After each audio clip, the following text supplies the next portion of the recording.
everyone, welcome to my interview series, How to Become a First-Rate Duelist. I am Zara Khan, aka 5th-Rate Duelist, with a 6th-rate deck, but I am getting better. And so, every week or so, I'm actually going to interview someone who's an expert in the Yu-Gi-Oh community, whether they can teach us about budgeting and market watching, or about how to be a more competitive player.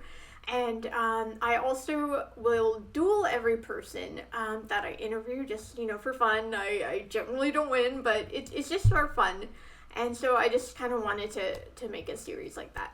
So our first episode is going to be of Koty Angeloff, who is the current national champion of Yu-Gi-Oh! And has gone to Worlds and top there and has hundreds of tops. He's also a coach too and a streamer, so his information is below.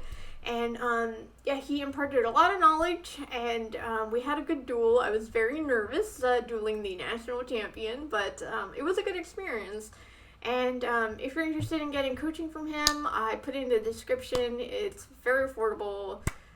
Skip out on that forbidden droplets and get some life lessons that will just teach you to be so much better at the game. So anyway, let's go into the interview. Pretty much. You told yourself to quit at one point. We have to hear about this. This is going to be like the most relatable thing. Oh yeah, I was going to quit after I got back from Worlds. Why? I wanted to focus on myself more, mainly. I just wanted to focus on myself more. Wait, how did you do at Worlds? I got fourth. I got fourth place at World. And then you were like, oh, I gotta quit? What the hell? If I was fourth place, no, that would be insane. Well, To be fair, I decided I was going to quit before I even won Nats. I planned on quitting probably a month or two after the Nats before. So I thought about this for an entire year, and I was going to. So it wasn't just a random spur of the moment type thing, but it actually was a thing that I'd been thinking about a lot. Oh man, wait, what changed your mind then? If you were I'm totally gonna quit, and then you didn't quit. So I wanted to start streaming, and I started streaming games that I like to play a lot, and I was only getting 5 to 10 views, and then I decided to play Yu-Gi-Oh! one day, and I got 20, 25 views, and then it just skyrocketed from there. I'm if I plan on streaming and want to do this full time, I need to probably play Yu-Gi-Oh! And not other games. Maybe gradually work my way into other games, but definitely the basis of my stream needs to be Yu-Gi-Oh! So I'm still here. Oh, I see. Interesting. Yeah, so streaming kept you afloat in the Yu-Gi-Oh! World, which is cool, because then I met you. Yeah, pretty much. Well, not met you, but yeah.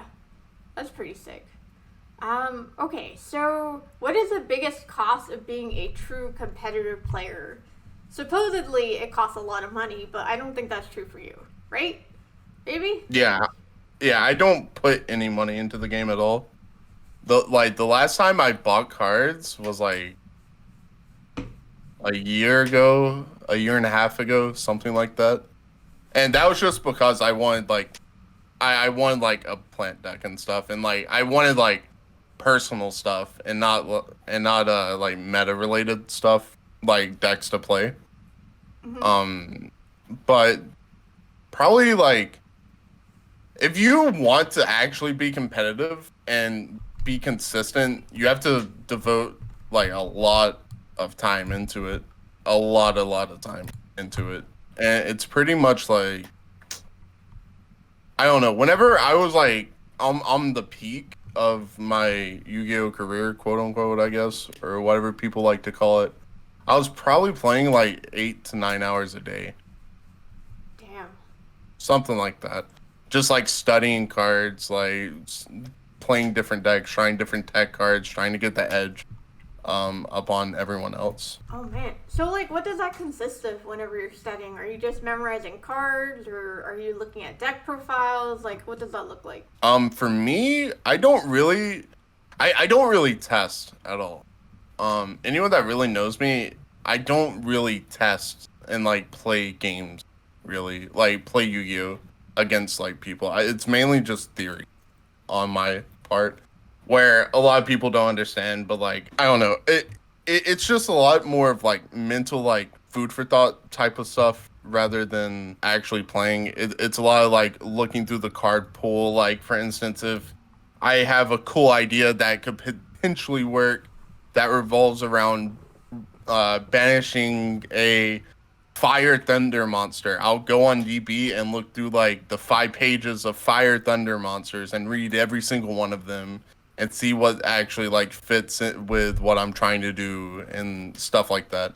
But now I don't really do. I don't really put that much effort into it because all the events are online. Also, a lot of like the people that I like test with, they mainly do the like playing against each other, so I don't really have to because I think it's like boring, honestly. Like playing, like playing testing. I have more fun like theorying and like thinking about combos and stuff rather than like actually playing the game. Funny enough.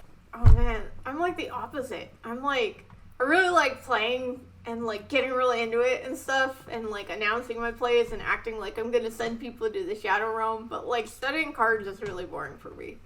So maybe I should take a page out of your book and do some theorizing, but I don't know. I don't feel like I'm really at that level. I don't even have all the cards memorized, so yeah. Well, to be fair, like it's not the normal thing to do though. That's the thing. Like it's not the normal thing to do. It's just how I tend to get the best results. Is all. And like bouncing ideas off of like friends and stuff and like people on my team and all of that. So whenever like for instance if I have a good example of this actually is I wanted to play for my nationals deck. I wanted to play more Crusadias in my deck rather than what the normal was, like the 3 Crusadias in the deck. So I pretty much with the main person that I tested with then was Hani Johari, and I was like, hey, try putting in more Crusadias in the deck. I think that it may be better than like what the normal thing is. And he did all the testing with the cards and actually like thought through combos and stuff, and he said it was good. And then I had another idea of like blah blah while we play more defrag dragon. He comes back to me, he's like, no, that idea was awful. Like we're not doing that. And that's pretty much how it is though, usually for me, because I have people that actually like to test a lot around me, and I know for a fact that like the testing that they do is reliable. Oh man, so I just need to hire people to do the work for me and then absorb their knowledge. I like this better actually. Maybe I will go pro now that I think about it. I don't know. Like a lot of people like playing the game, but me, I don't really like playing the game. Funny enough, I really only go to like I only go to like YCSs and stuff to like hang out and like with my friends and travel. I don't really go to play. Like if I do well, that's cool, right? It's cool if I do well, but that's not why I'm going. I'm going to like travel and hang out with my friend. Okay, interesting. Yes, well, before I started my Twitter, I didn't really have any Yu-Gi-Oh friends except this one dude, but he's not competitive, so I never really went to YCS because I didn't want to go by myself. But now I have friends like you and Elise and Twitch friends and Twitter friends, so I think it'll be a different experience to go visit. So yeah, I'm good at Yu-Gi-Oh because I don't play Yu-Gi-Oh.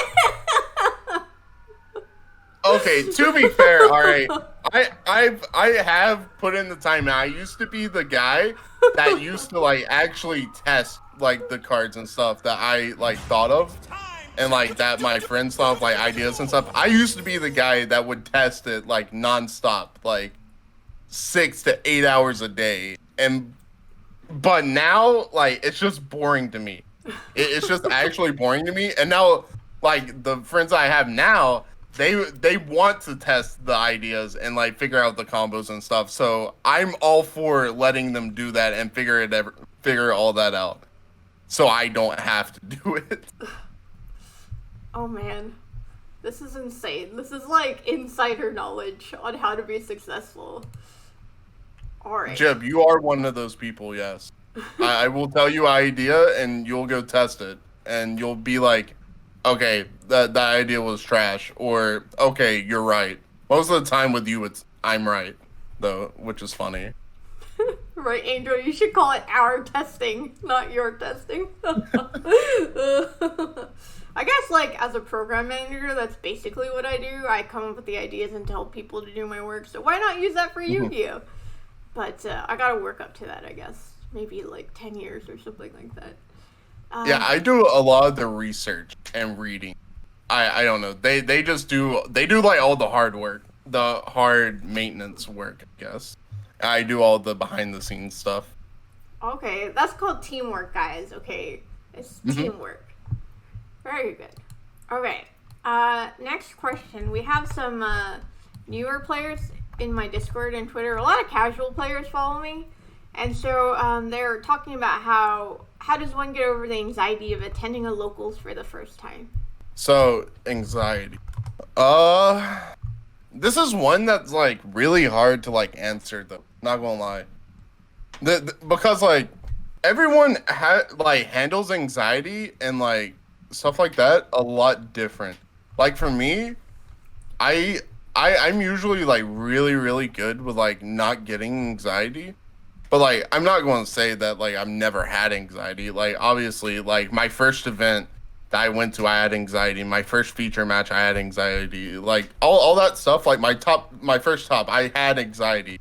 Mainly because, like, it's a new environment and you're not really comfortable in. The best way to, like, get over it, though, is mainly just, like, talk a lot, really. You just need to, like, make friends and talk to pretty much everyone.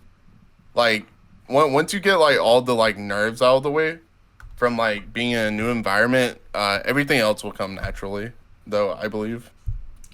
Yeah, I definitely agree. Like, when I started doing remote duel tournaments, I would get really nervous and I would shake and I would misplay and stuff like that, but I kept going back, and then eventually I topped, and then eventually I won, and then eventually I lost, but we don't talk about those times. We only talk about the times I win. So, yeah, definitely just keep doing it, and you can totally move past it. Okay. Here's a money question. What is the best way to jump from casual to competitive?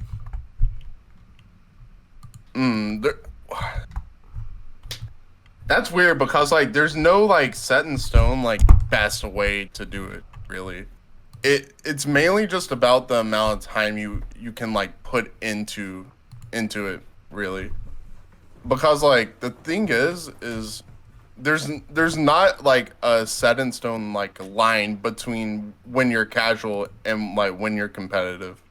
For me, like, for me, whenever I was more casual, and I wanted to be more competitive, it like clicked around, like, I want to say, like, March 2013. I was more casual than anything, even though, like, I still like going to regionals and I wanted to do well, and, like, I did somewhat well at regionals. But, like, the thing is, you have to want to be competitive, though. Like, you yourself, you have to be the one that's like, okay, I want to take this seriously and I want to do well. And, like, whenever you actually, like, are serious about wanting to become competitive, you'll start putting in the work of, like, researching, start thinking of your own way, trying to expand your testing group, your circle of players that want the same thing as you. And whenever you do that, like, you'll just start seeing growth immediately. You'll start seeing growth of, like, becoming, like, you'll see yourself becoming a lot better faster, though, even if it's, like, not as good as, like, what you want to be. But that's what you should, like, strive for, though. Like, you should strive to be able to, like, want to, like, top a YCS, or, like, consistently top YCSs in general. Or, like, if you want to get your invite regionals, like pretty much you need to set, like, goals for yourself, right? For me, whenever I started becoming competitive, I wanted to top my first YCS. and it took me. I want to say it took me about 9 months to a year before I topped my first YCS. But after I did that, I lost in the first round top cut. I lost in top 32. And then after that, my goal was I wanted to top 16 a YCS. And then like after that, I just kept making more realistic goals for myself. And eventually like my goal was I wanted to win a YCS, and then I won a YCS. And then after that I wanted to go to Worlds, and then I went to Worlds. Even though like this stuff doesn't happen overnight. This literally does not happen overnight, and it doesn't matter how much time you put into it sometimes. Like you can just be unlucky. Right? Like you can just be unlucky sometimes and not do it. And like not like achieve your goal like as soon as you want to. But like if you put in enough time and you're as consistent like as like the top players of the game, you'll start seeing results and you'll start reaching your goals. The thing is like I said, it's not going to happen as fast as you want to most of the time. Like sometimes it will and sometimes it won't. Because like for me, it took me 8 years to get to Worlds, and that was like my final goal, really. I mean, obviously I wanted to like win Worlds, but like that's like an unrealistic goal, like I guess. But like it's still my goal to like win Worlds. I'm still going to try to win, but like for me, that's my goal now because I've accomplished every other goal that I set myself out to be. So now it's more realistic for me. See, yeah, I think that's a really good point because, like, if you want to achieve something, you have to set a goal first and foremost, and then you have to break it down into steps type of a thing. So I guess my goal was go to a YCS first and just do that. And then, I don't know, I think a goal for me is to maybe top a regional. I think that would be cool. If I could top a YCS, that would be cool, but I think given my tournament anxiety, it would take me a while to get over that anyway. So, I don't know. We'll just see. Maybe FAC will make me, like, an expert player, and it will be better. So, yeah. What would your goal be if you did win Worlds? I'd want to win again, honestly. Like, that's pretty much it. Like, at that point, well, I guess not. Like, if I won Worlds, after that, I probably want to be known as, like, the best. So I'd have to figure out, like, how to, like, figure that out, really. But like winning Worlds would definitely put me like up to debate, I guess, since I would be like the only American to ever win Worlds. So it definitely put me in like the talk of being the best. But like after that, like there's nothing really more you can like ask for within the game, right? Unless I'm missing something. But like to be the best, like literally. Yeah, isn't that like what we grew up in with like the Pokemon song? You know, I want to be the best that no one ever was. Exactly. So that's Koty, but with Yugioh. Who is the best player much right now? Right now or like ever? Both. So right now, who would it be? Right now, it's either me or Jesse, I think. A lot of people like to say Jesse, but the reason why I put myself up there, too, is because my track record is a lot better than his. My conversion rate in Top Cut and amount of events I go to compared to him. Which is why I personally think that, like, it's not like a set in stone thing. It's either me or Jesse, though, in my opinion. Of all time, though, I think Patrick Hoban is. I think he will probably be the GOAT, like, forever, though. Oh, okay. I don't know who he is. I just know who Billy Break is. I thought Billy Break was like the real life Yugi. And then he told me a ruling that was incorrect, and then I was like, maybe he's not the real life Yugi. Billy may be top 5. Maybe. Wait, what makes someone the best player? Is it they just like see outside the box, like they know how to adapt? What makes someone a best player? For me, I think Patrick's the best player simply because he pretty much like made the meta for like 2 or 3 years straight, and made like all the like he made pretty much like molded the meta every time he would enter an event. Every time he would enter an event, everyone would be watching him because he would like break the game every time he entered an event, and like everyone wanted to see what he was playing because his decks were like literally always the best deck, and like yeah, that's just why I think so. Also, he has for him, like if you ask him, he would count like ARGs and stuff. If you count like ARGs, he has 7 wins. Without, he has 3 or 4. What's ARG? Alter reality games. They used to hold like events, and pretty much like most of the better people would go to them, but the events would only be like 250 people. They'd be like 250 to 300 people, but they would they would be like highly skilled. Sorry, I did something and then everything disappeared. Yeah, it's all good. I'm still here. Oh, okay, cool. So if someone was coming back to the game, what should they look out for? Like, for instance, a ruling or a common pitfall or anything like that? A player coming back into the game, what should they look out for? I think like pretty much like if you're coming back into the game, you need to familiarize yourself like with the meta and the staple cards being played, and like you need to pretty much regain your knowledge of like the card pool. Really, that's like the biggest thing. Being able to familiarize yourself with the card pool, the current card pool, and like what cards people could be playing, because knowledge is like pretty much the most important part of Yu-Gi-Oh! And like being able to like know like what your opponent could be playing. Like for instance, if you're playing against like a Zoo Eldritch deck, like you need to know like what all hand traps they could be playing, like what back row they could be playing. Like that's like more normal than anything aside from like random like tech cards that they like found in their bulk that they decided to play. Okay. But yeah, pretty much like familiarize yourself with the card pool. That's like the biggest thing, because like if you don't know the card pool, then you're already at a disadvantage until you learn it. Like that doesn't change at all, because like you just lack knowledge at that point. Yes. Very bluntly said, Zara does not have all the knowledge she needs. But Zara will work on it. That is a good point, though. Familiarizing it takes a while, though.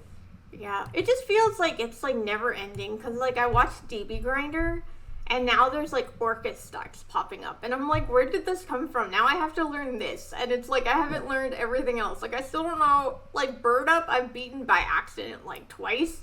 But, like, I wouldn't say I could explain the deck to you. And now I have to learn Orcus again? Like, what is happening? So, I don't know. It just feels a little overwhelming sometimes. Yeah, that's, like, the main thing. Because, like, for you, like, you seeing, like, Orcus that have been out for, like, 2 years now, it feels like for you, like, this deck just came out of the, like, new set. And now you have to read all these cards because you don't know what they do. Where, like, people that have continuously, like, played the game, they already know what it is because it was a deck that was played 2 years ago. Yes, that is true. Okay, how can a player find their personal play style or deck style?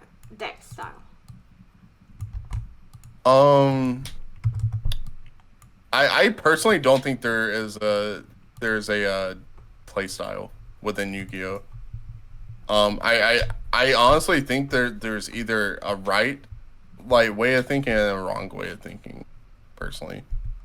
So like with that being said, like either your deck's good or your deck's bad. I don't think like, oh, just because I like to play a slower type deck doesn't mean like correct per se. But I feel like within like, because right now in the format, what would you consider like the best decks right now, the meta? Dragon Link, Zoo or Eldritch variants, Bird Up, and oh, I'm getting quizzed. I'm freaking out. Yeah, I don't know, like freaking those cards, Dogmatica, Invoke Shadalls, Invoke Dogmatica. Okay. You know what I mean? I can't Yeah, think yeah, of it yeah. more. Yeah, the pile. Yeah. um, so for instance, like since you like that's pretty much the top decks right now. So out of those four decks, you should pretty much just find which deck you like the most out of those, I guess, because that's like deck style, I guess. I guess that's what the question is asking. Like pretty much what you enjoy the most. Pretty much out of like the tier 1 to tier 1.5 decks. I feel like you should pick one of those decks that you like the most. Because if you're wanting to be competitive, then you need to play like the better deck. Because if not, it's going to be an uphill battle the entire time. It's not like you can't win with those decks. It's just going to be a lot harder to win with those, like with decks that are like tier 2 and like worse.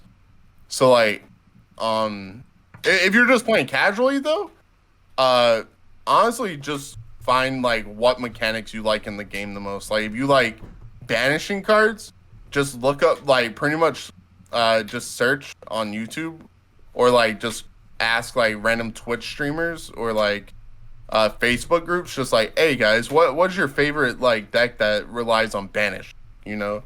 And like pretty much just ask questions and then like between all the answers just like pretty much just look into all of them and see which one you like the most.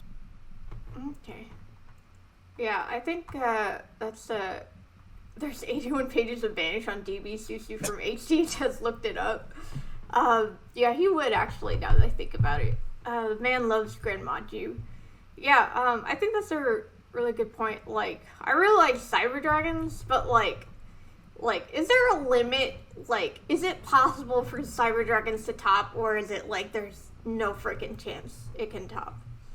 That deck used to be tier 1, actually. Oh. It definitely used to be tier 1.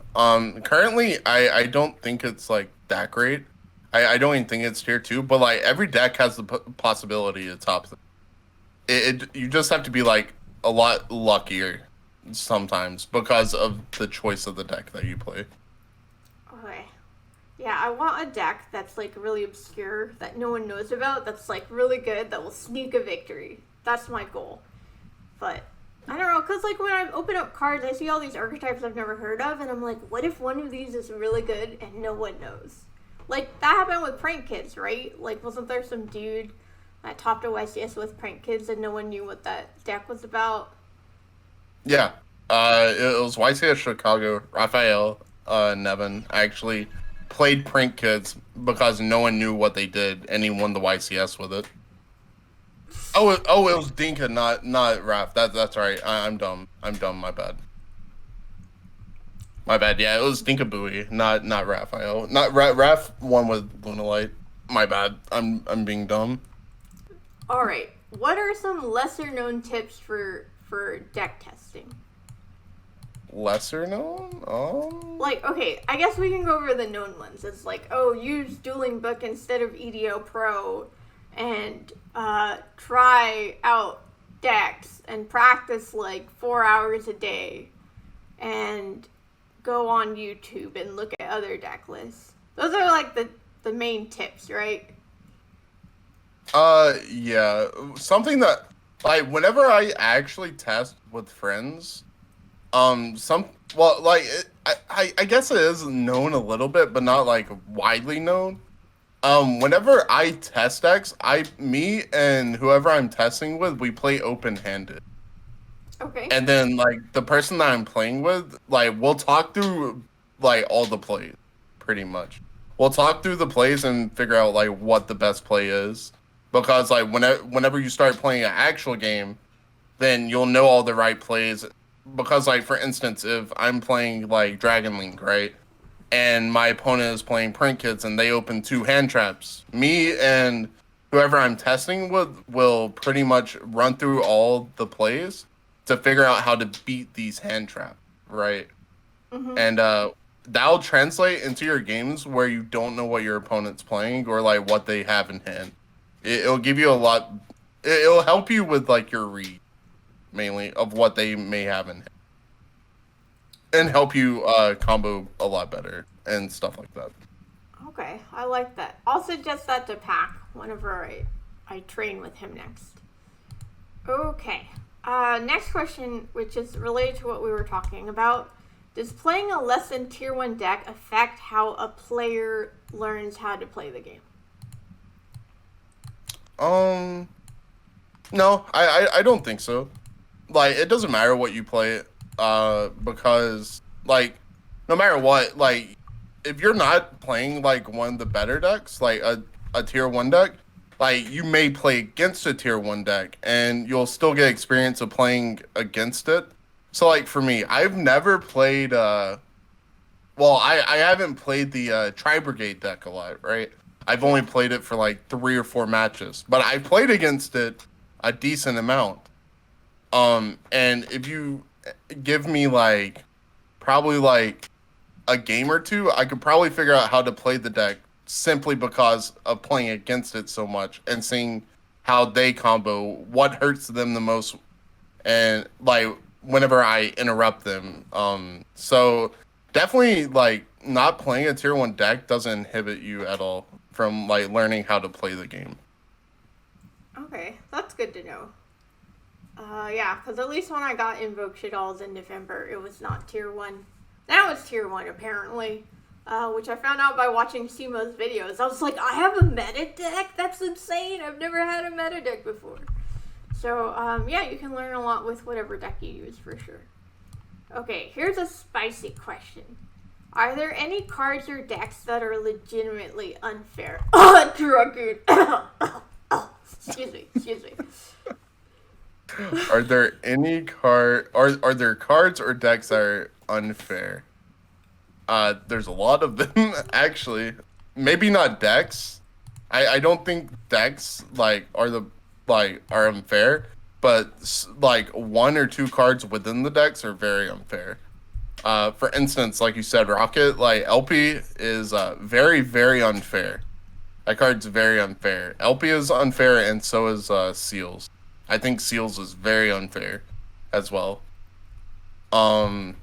But yeah, there are a decent amount of cards that are unfair. I don't really think the decks right now are too unfair. It's just like 1 or 2 cards within the decks that are. Okay. Okay, I gotta ask this because I know Tapsum's gonna bring this up, but what should be banned if you had to pick one? Aleister or Dragoon? Like, personally, which one, or like overall, like from a meta standpoint? Let's go with the meta standpoint because that's harder to argue against.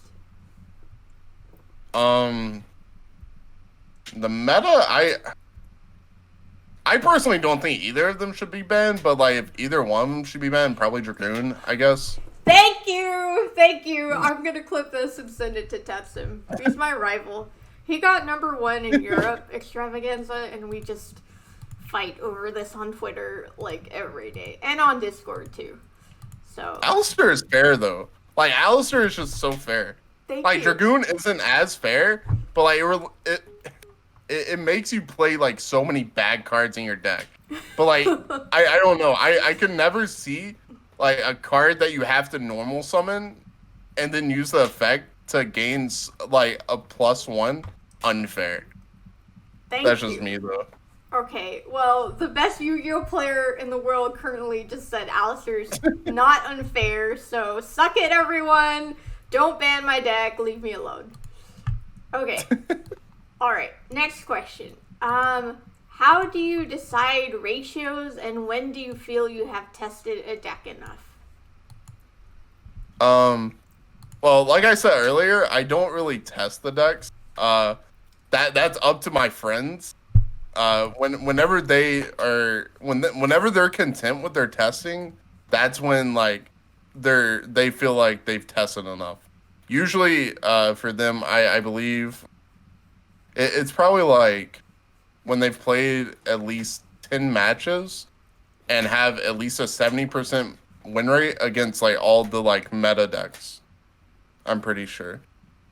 So it's probably about 100 matches, if I had to guess, something like that. Interesting. And my ratios, I learned a lot from Patrick Hoban since he was like near me whenever he was playing. So like I would see my regionals a lot and I'd ask him questions and get advice from him a lot.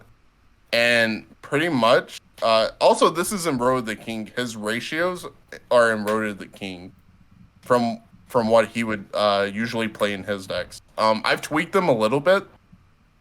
But I go like off of the same categories and ratios. Well, not the exact ratios that he used to use because the game's like changed so much. But I still go off of the same categories and I've tweaked the ratios a little bit to fit like the current metagame. Interesting. Does he know the Time Wizard regional story with Hoban? Did he use yeah, Time Zara, Wizard? I do. Wait, someone please explain this. Did he use Time Wizard in a regional? Because I will, like, hunt that man down and give him, like, $5. That's insane. I don't know, like, all the specifics. I just remember, like... I remember, like... I don't remember it vividly. I remember it, like, loosely, pretty much. Zara would probably know better than me, though. Okay. Since he's the one that brought it up, he probably remembers it like it was yesterday. Not gonna lie. Alright, Angel, I'll ask you about it later. Okay. When you're in a match, what do you think about? When I'm in a match, there's so many different things that run through my head. Like, honestly. But it's all, like, related within the game. It's nothing, like, related outside the game, really. I'm just always just actively thinking about what I'm going to do and like what pretty much I'm just thinking of like all the different aspects of the game and like while paying attention to my opponent to like monitor his mannerisms and see like how he reacts to certain things and whatnot.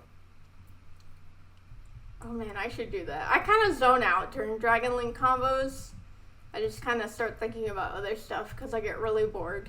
That's what, like, people commented on Pack's stream when I was dueling him. They're like, 5th rate Duelist looks so bored right now. And I was like, thank you. That's how I feel when I play Yu-Gi-Oh! I mean, it's fair, though, honestly. I would go more in depth with it, but, like, that's actually something I go over, like, whenever I coach people. Oh, yes, that's right. I gotta plug you. If you would like to be coached by Koty, the best player in the world, by the way, forget Jesse Cotton, it's all about Koty Angeloff, please contact him and go get coached by him. I already have a coach, so I can't get coached by him, but that's okay. Okay, what do you think about net decking? Oh, I think it's a great thing, honestly. Thank you! I net deck a lot. 2 for 2, thank you so much! I net deck a lot, actually. I don't play, like, for instance, I don't play, the decks card for card. But if I'm wanting to, like, learn a deck or, like, figure out, like, different tech cards and I see someone playing it, I'll play their list, like, their exact list for, like, a couple matches and then figure out, like, why they decided to play something like that. And then I'll tweak it to my own, like,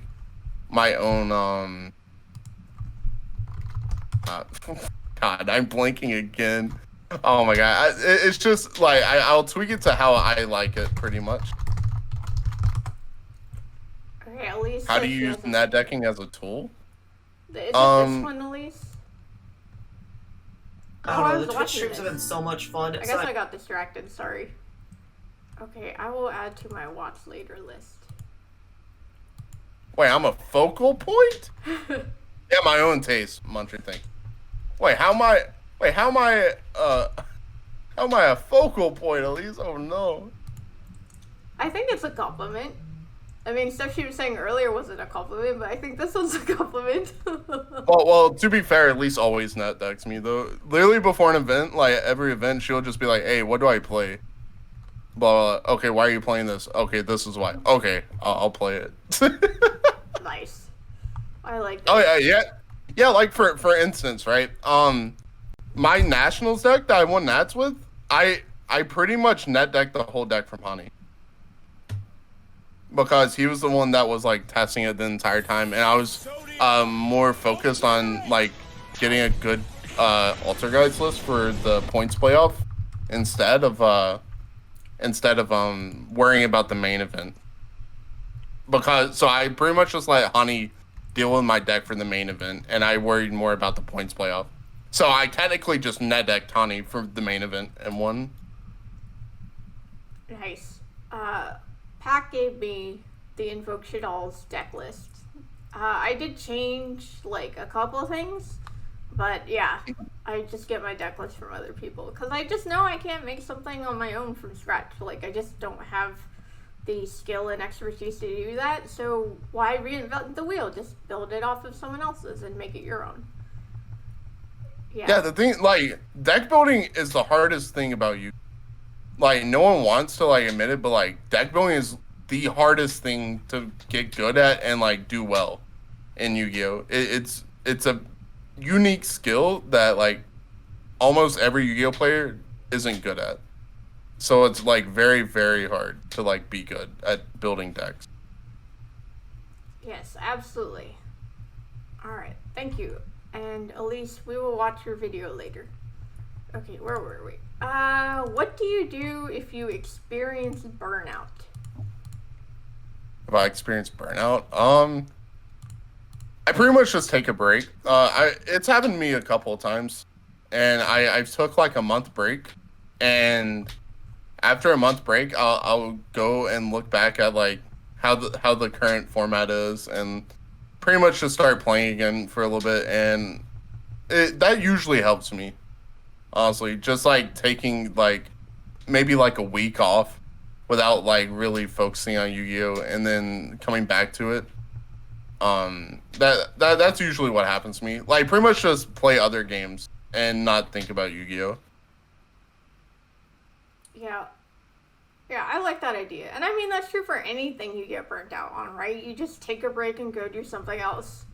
Like, there was that time where I did a tournament, and this guy was really mean to me, and it hurt my feelings, and I lost all my games. And then I was just like, screw it, I'm playing Paper Mario on stream, y'all just gonna have to deal with it. And then I felt better. So, that sort of thing. Yeah, like, just having, like, doing, like, different things like that isn't like Yu-Gi-Oh! Like it'll help a lot. Pretty much just take your mind off of it and not worry about it. And like whenever you want to like start like playing again, you'll just play again. Like it'll just come back to you. Yeah. Do you ever feel like you have to play Yu-Gi-Oh! Or do you just only play when you want to play type of a thing? For me, like I feel like I have to because like I stream full time. So, like, I feel like I have to play Yu-Gi-Oh! Sometimes. But I have to do something Yu-Gi-Oh! Related. If not, like, for instance, I took, like, a 2 to 3 week break, recently, because I went on vacation, went and visited, Elise, and, like, I didn't really think about Yu-Gi-Oh! After that, and, like, I just didn't think about it because, like, the format is just stale. It's just boring, and I don't really care for it right now. So, like, I mean, like, I still like Yu-Gi-Oh! Obviously, but, like, I don't like the current format. I just think it's boring. Ever since, like, COVID has started happening, like, the formats are just stale after, like, 3 weeks because everything gets solved so fast. So, like, for instance, like, today I played old format matches against Ryan Yu. Like, old Striker Mirror matches. And, like, Thursday and Friday, I made, like, a banlist tier list of, like, what I think could come back. Or, like, what cards shouldn't come back and, like, stuff like that. And, like, I interacted with my chat more.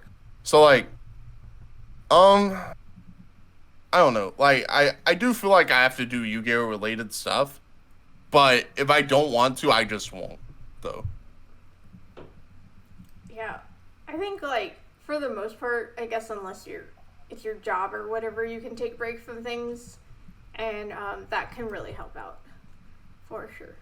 Okay, alright, this is not a troll question, I'm very serious about this, and I have context, okay, because I used to play like 8 years ago, and there was a time when Mystical Refpanel came back, and like I had one, and everyone wanted it, but it was an anime card, so I wouldn't let go of it. there's so many cards that you freaking draw and like search and stuff like that. What do you think of Mystical Refpanel? It was 2014. Actually, I'm pretty sure it was like February 2014, if I remember correctly, when everyone was playing like trade-ins, lures in their Dragon Ruler decks. I'm pretty sure. I don't know. I think it. I will die on that this card's like hill. really weird, because the thing is with like cards like Refpanel is you have to like everything in the format has to have like core like key cards and like multiple cards that you can hit with it, because if not, you're just siding it against like two decks to potentially like resolve it. Where if it's against like every deck or like the majority of decks in a format are playing cards that you can hit, then it may be a little bit better. Yeah, like Elise said, there are like there have been like multiple times that she's theorying me, and I will bring up Refpanel simply because the card's very like that card's like a very weird card. It's a very niche card that could potentially just be insane. So like it's really weird. 3 for 3! I love this! Koty is my favorite now. Oh my god. See, we're in line, okay? I'm telling you guys. I will totally put Mystical Refpanel in and warp the format. I just gotta convince Pac to let me put it in. But I think it's like too expensive to be in a budget deck anyway. But yeah. Okay. Next question. How do you evaluate card quality when deck building? And what are your biggest focuses when you are looking to evaluate upcoming card releases? So how do you evaluate card quality when deck building? So for me, card quality really comes with a lot of different things, actually. Like, for instance, when is this card like useful? When is this card doing what you want it to do? How often is it doing what you want it to do? How often is it dead? How often is it not doing anything at all and just like being a brick in your hand? There's a lot of different questions usually whenever I like pretty much think of like tech cards. Like for instance, like how many matchups does it hit? If I wanted to play something like Needle Sealing, right? How many decks in the format right now that are played? How many decks does this hit? Okay, so it hits this many decks. Okay, is it good going first? Okay, is it good going second? When do I want this? What are the requirements that my opponent has to do so I can use this? How often is that going to happen? How often is it not going to happen when I have this card? And like, there's just a lot of different questions I ask myself, and I ask myself about like I do that for every single deck in a format that I could potentially play against, and like depending on like what I like come to and like the conclusion of it, that's how I evaluate like the quality of a card, and like if it's like a good tech card, if it's a good idea, if it's a bad idea. Most of the times it's a bad idea, but it could become a good idea later. Okay. Do you think you can, like, when you read a card, would you say you can predict whether it will be good or not? Wait, say that again? Okay, Sorry. so, like, say you get a list of cards that are coming out and you're reading them. Would you say you can predict which ones will be good and which ones will not be good? So funny enough, I don't really read cards until they actually come out. Oh. But there are times that like I'll be scrolling through like my Facebook, or my friends will send me like a card and that's coming out, and I'll like read it, and I'll be like, oh yeah, this card's really good. This card will be played. Like for instance, Pot of Prosperity, right? A lot of people thought that was going to be like pretty bad. Because they didn't think that like it was worth, like, why wouldn't you just play like Desires or Extravagance instead? Whenever I read that card, I thought that card was absolutely crazy, and one of the best pot cards they've ever released. Another example is Triple Tactics. A lot of people thought that card was bad, and that what was the other card that came in that set that outshined that card? I totally forgot. Was it Rise of the Duelist? Was it Ice Dragon's Prison? Was that IDP? Droplets. It was Droplets. Oh, Yeah. Everyone was going crazy over Droplets. And like how OP this card was. And I'm just reading it. I'm like, this card's okay, I guess. It's not the greatest. It's okay. And then I read Talents. I'm like, my goodness, this card is probably the best card I've read in the last year that Konami's released. And like, everyone kept telling me that card was like bad, and that card wouldn't see play like at all. And then whenever it came out, it was like a staple in like a staple 3 of in like every single combo deck like that was played at the time.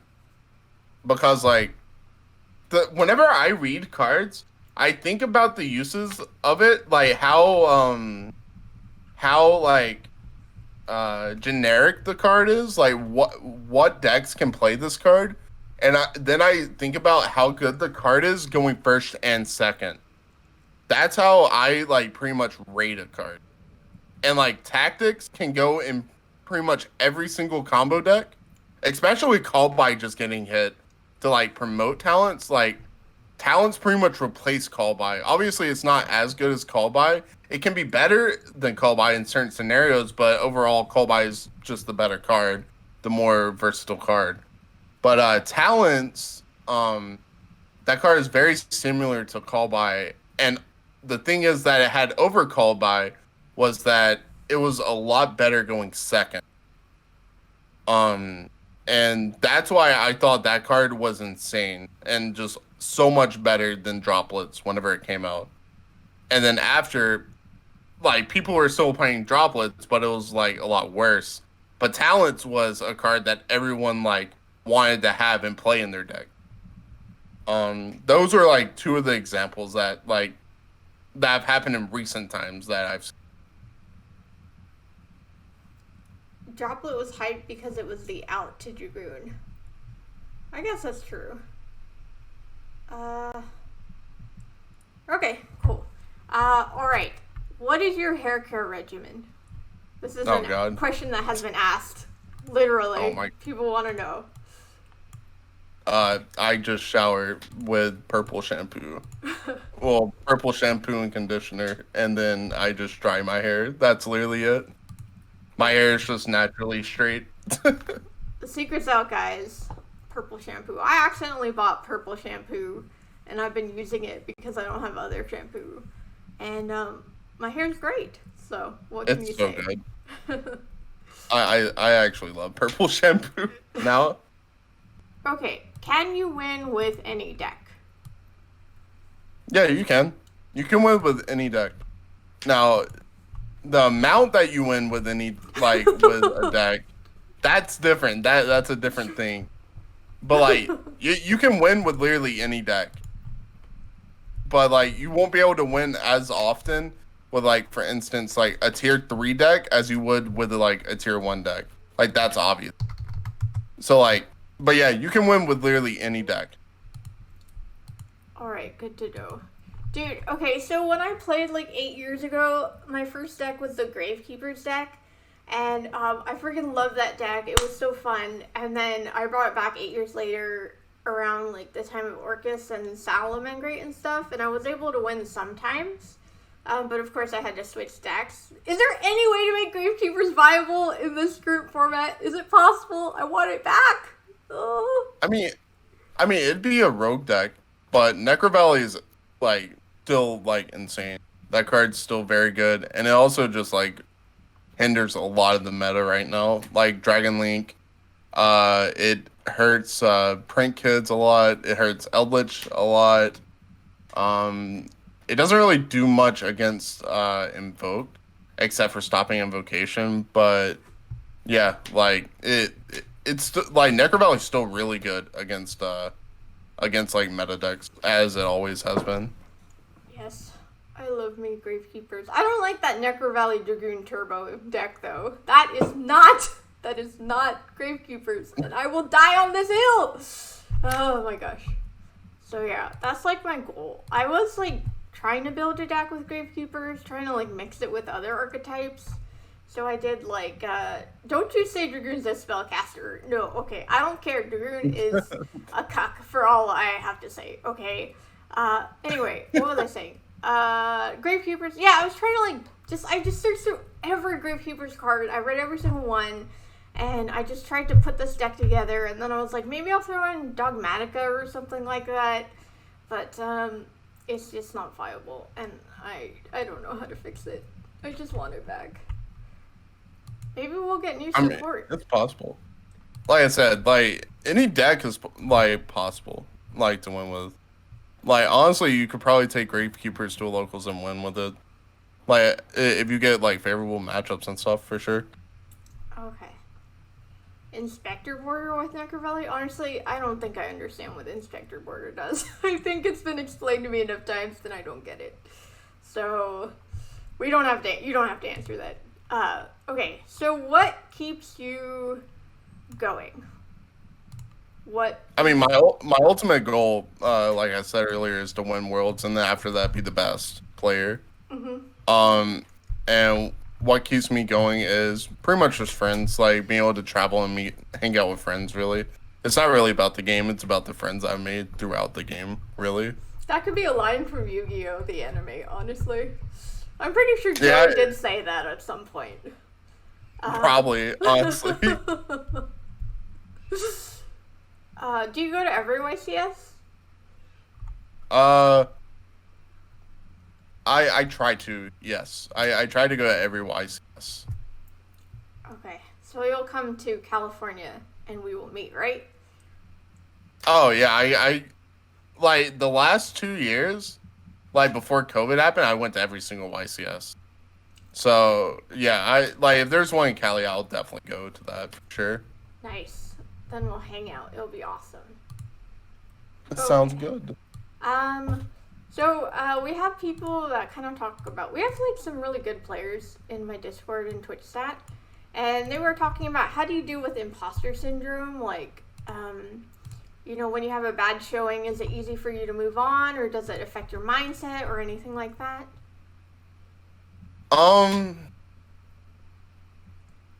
So IRL events and online events are a lot different, really. So, like, online events, it's a lot harder for me to deal with, like, having a bad showing because, like, after I'm out of the tournament, I don't really have anything to do, really. Because, like, I'm there to, like, play Yu-Gi-Oh! Really. I'm just there to play Yu-Gi-Oh! Online, and there's nothing to, like, look forward to if I, like, drop early or do bad earlier. So, like, for me, like, if I do bad online, I pretty much just, like, play games with friends after that and just pretty much just stop thinking about it. Like, I mean, like, it's fine. Like, I don't really mind, like, doing bad at an event. Like, obviously, I can't top every single event I go to. Like, that's almost impossible. It doesn't really affect me that much, though. For IRL events, though, whenever I go to an actual event, I don't really think about, like, doing well. I just play in the event, and whatever happens, happens. Like I said earlier, I go to events to travel and hang out with friends. So, and, like, if I do well at an event, like, if I, like, top an event or win an event or something, like, sure, that's a plus. That's cool. But, like, that's not why I'm there, really. I'm there to have fun with friends. Yeah. And, like, that's what a lot of people, like, misconstrue, really. Like, they take the game way too seriously. Like, they said that they want to, they want to get their first YCS top. Or, like, their first, like, win or something. And, like I said earlier, like, all that will come to time. As long as you keep doing what you're doing and, like, actually, like, grinding to do that. And, like, keep going to events, like, that'll happen eventually. Like, it'll happen eventually. But, like, you can't beat yourself up too bad if you, like, don't top something.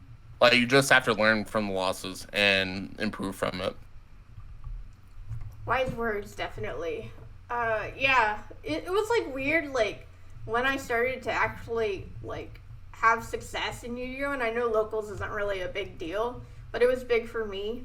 It was like my mindset just shifted from having fun to winning, and it was like facing the darkness within me. I just felt like, I don't know, there was like an evil Zara within me emerging, and it was very scary. And so I have to like remind myself, like, this is fun. Remember, you can act it out. Everything's cool. So yeah, I definitely appreciate that reminder type of thing. I traded my passion for glory. Yes, that is exactly what I did.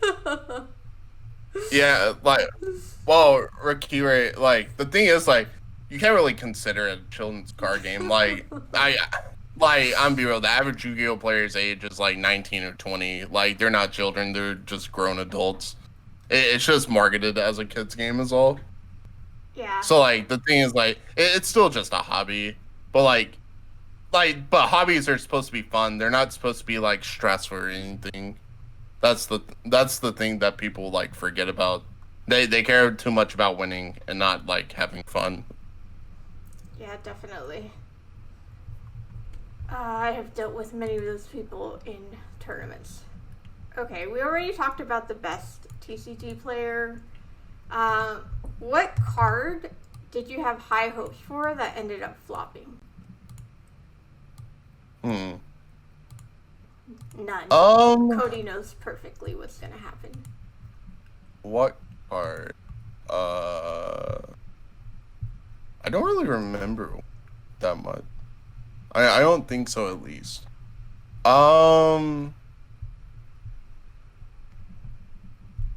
Yeah, I can't really remember one of, like, recent times, actually. See, the man is never wrong. Dude, you should, like, I don't know, if I had your powers, I would, like, totally abuse it. I would, like, figure out which cards were good and then buy them out and then sell them for, like, 10 times the price. Oh, I tell my friends that. I tell my friends that all the time. Oh, nice. Like, if me and my friends are playing, like, a tech card that no one else is really playing, like, for instance, the last time that happened, it was Striker Dragon at YCS Vegas. And, well, at UDS, the UDS, in, I forgot where the UDS was. I think it was Tulsa. I think it was UDS Tulsa. And, like, I told my friends to, like, buy Striker Dragon out because it was going to spike after the event. And then it went from a $5 card to a $30 card overnight. Oh, man. That is insane. Cool. Okay, if you could bring back one card, one ban card, like maybe Snatch Steal, I guess came back one format, what would it be and why? What card would I randomly bring back? Oh no, let me see real quick. What card, which one of these cards will I bring back for fun? For one format, that's it? Just one format? Yeah, sure. Why not? For one format, I'd probably bring back Ding Long. Which one? Ding Long. Ding Long Yang Zing or Yang Zing Ding Long, it's a synchro, a level 5 synchro. Oh, okay. It's Ben right now. Yeah, that. First of the Yang Zing, yeah, that's I never got to really play with that card, that is why. But that card has a lot of, like, cool utility with it. But, like, with Neofiber, it's actually just insane.